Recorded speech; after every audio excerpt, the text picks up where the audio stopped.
হ্যাঁ, আজ প্রায় অনেক দিন পর গেলাম। না সেরকম কোনো স্পেশাল জায়গায় নয়, সব বলবো এই ভিডিওতে। হাই এভরিওয়ান, আমি বৈশাখী, আরও একটা মিনি ব্লগে তোমাদের ওয়েলকাম। আজকের দিনটা কেমনভাবে কাটলো সেটাই তোমাদের সাথে চলো শেয়ার করি। আজ সকাল সকাল একটু রেডি হয়ে বেরোনোর ছিল।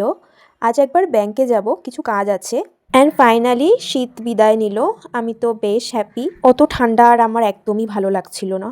জেনারেলি আমার বাড়ির বাজার সব মাই করে থাকে, বাট আজকে মায়ের সঙ্গী হয়েছি আমি। বেশ অনেক দিন পর মায়ের সাথে বাজার করতে এলাম, আর এই টাটকা টাটকা শাকসবজিগুলো দেখে আমার বেশ ভালো লাগছিল। মনে হচ্ছিল সবই বাড়িতে নিয়ে চলে আসি। এরপর বাড়ি ফিরে স্নান সেরে একটু স্কিন কেয়ার করে নিলাম।